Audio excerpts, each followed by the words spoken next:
Hi there, everyone. This is now kind of delayed, but I've been rather busy planting my garden, my veggies, and stuff like that. I'm trying a new thing. Okay, I'm trying the Three Sister planting, which is an old Native American way of planting. It's corn, beans, and squash. So I'm trying that, and I can only do a very small area because of water problems in Cape Town. So I'm using wood chips and all that kind of business, and we'll see how it goes. So I've been busy there, and I've been trying to sort out my recording stuff that I can do it on my phone, okay, with a video instead of having to do it on the computer or going live on YouTube or anything like that. Not yet, anyway. So now I seem to be set up. Okay.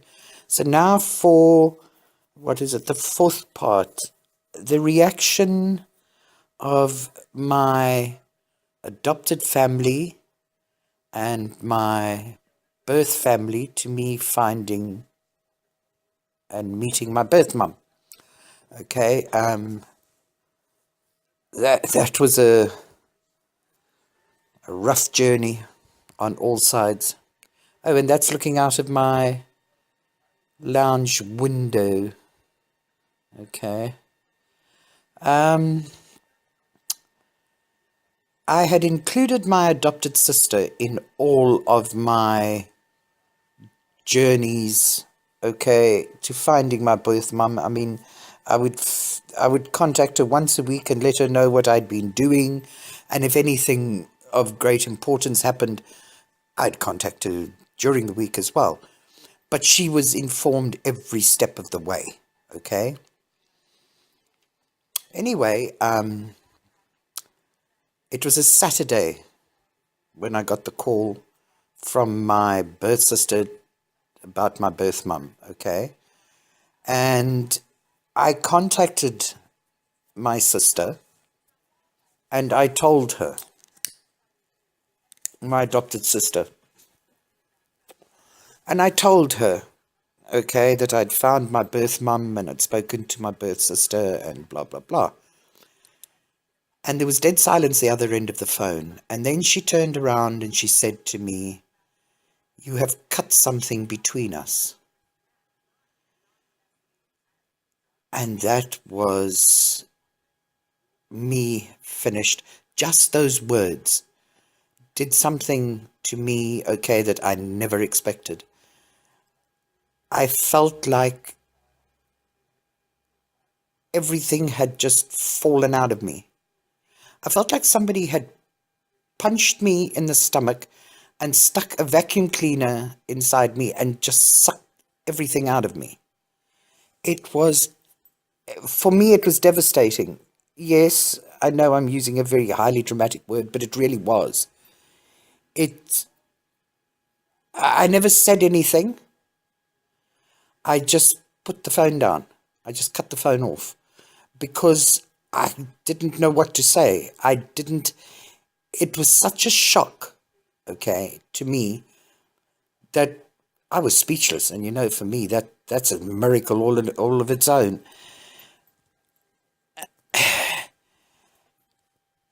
And when I'd disconnected the call, okay, I just sort of sat there. And even now talking about it, it's difficult because it was a feeling like, damn, I really don't belong anywhere. I'm now really isolated or out on my own, okay? But I didn't do anything wrong. I let her know every step of the way what I was doing, okay? I'd never ever said, I told her the reason why I was looking for my birth mum, which was to let her know that I was okay and to find out where I came from, Okay, that was it. I wasn't looking for another mother because I'd had such a terrible relationship with my mum. Okay, but it didn't worry me. That was life. I wasn't looking for another mother. I wasn't looking for another family. In fact, I've spent most of my life trying to get away from the family I've got. Okay, so I mean, it was for me. My family was my mum, my dad, my sister, and my brother, and that was it. There wasn't anybody else. Okay, so for her to make that statement to me was it was devastating. Okay, and I didn't know what to do with it, and I didn't know how to process it, and I didn't. I just. I really, even now to this day, okay, I still don't know how to process it. I know it happened, and I know the consequences of it happening, okay? But to understand where it comes from or to see any logic in it, no, I don't, okay? Anyway, then she called me back, and I didn't want to answer, but eventually I did. And her daughter was standing, my niece was standing in the background shouting, well, now you've got another family, so you won't have anything to do with us. I mean, I didn't say a word. And my sister went on, and to say that I know what she said, I have no idea, okay? Because I was in a place of, I don't know, it was weird. Anyway, eventually she finished and she put down the phone. I never said a word. I never said hello. I never said goodbye. I never said anything. I just kept absolutely quiet because I didn't know what to say. Anyway, I'd made arrangements. Well, I'd spoken to my husband about finding my birth mum and all this kind of business and where they were. And my husband said, okay, fine. We make arrangements and we go down. And it happened to fall on the weekend of Mother's Day here in Africa, which is the same as UK Mother's Day. I mean, not UK, American Mother's Day. It falls in the same time, on the same date. So we went. I mean, it was a long trip, okay, and we stayed in the family had offered, oh, come stay with us, and I'm not like that. For a start, they're all strangers, okay. Secondly, it's a very emotional setup, okay. And thirdly, I don't like staying with people. I like to be independent, okay. I like to be independent. So we stayed in a boarding house, which wasn't too far away from where my mother was staying with my birth sister, the one that I'd spoken to on the phone. And the time came now to go and meet her, okay? And I found out that I had 1, 2, 3, 4, let me just make sure. Yeah, 4 birth sisters and 1 birth brother. Well, they were all half, okay? I mean, we just share the same mother, but none of us share the same father. So anyway, there was 2 of them, I think. There was the one that comes after me and the youngest of the family, okay? And I went and I met my mother. Shame. Oh, you know, when you see how a person has suffered in life, okay, and you know that it's the guilt and the not knowing and the uncertainty and knowing that your child could be out there somewhere, or your child might have died, or did the child have a good life, all this kind of business. It takes a heavy, heavy toll on the birth mother, okay? And it had taken a terrible toll on her. And she wasn't a very well woman. She told me that she had tried to contact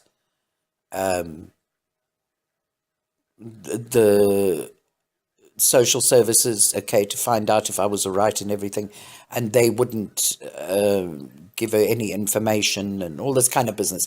So it was I mean, she'd just been in the dark all the time, okay. And then the story came out that they didn't know from the beginning, okay, about me, the rest of the family.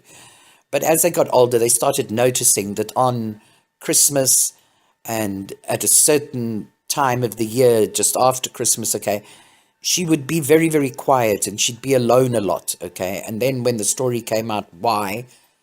I mean, just after Christmas on the 3rd of January is my birthday, and that was the day that she would just sort of isolate herself. She'd had a hard life, very, very hard life, okay. And then she had been judged by the men that she married, okay, because she'd had a child out of wedlock and all this kind of business. So it was a big mess. Anyway, I met 2 sisters. Then I met the third one, okay. Then there was one that was not in the town that we went to. She was in another town, and she wouldn't have anything to do with me. And she was absolutely livid with my mother for bringing embarrassment into the family. And I was illegitimate, and I was a bastard child, and bling, bling, bling, and all this kind of rubbish, okay? I really didn't care. I mean, I felt very, very sorry for my birth mum, okay? Because, I mean, to be judged like that is tough.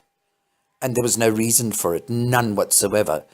The one sister's husband, well, he's late now, he's passed on, but he didn't want her to have anything to do with me because it was a shame to the family and because I was illegitimate and and all this kind of stuff.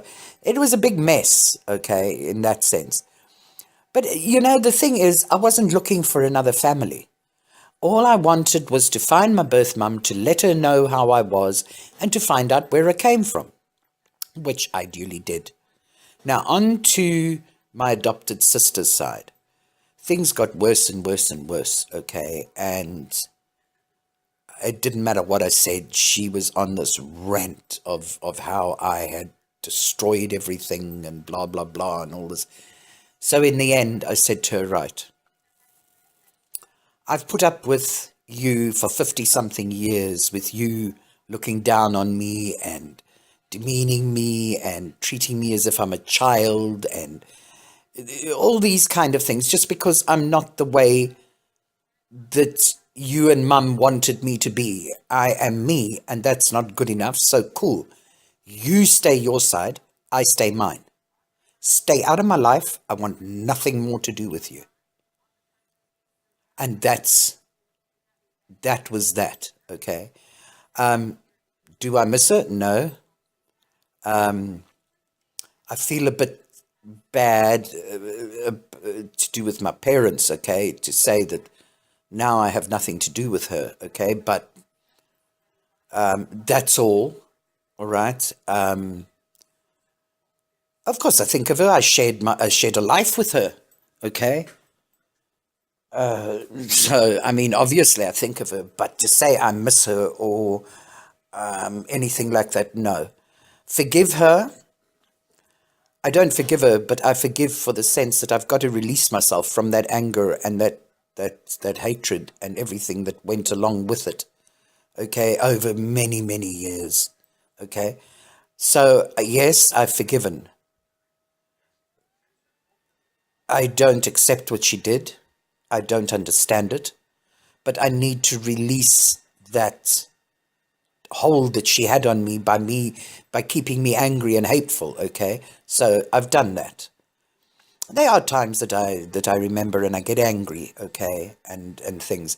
And she keeps on interfering with my children. Okay, my kids are grown up now, they can make up their own minds, okay? But she keeps on.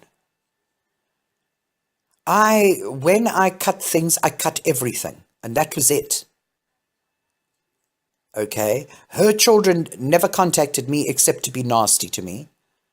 Her daughter, the eldest one, that was the nastiest out of all of them. Okay. She did end up contacting me, and I just said thank you very much.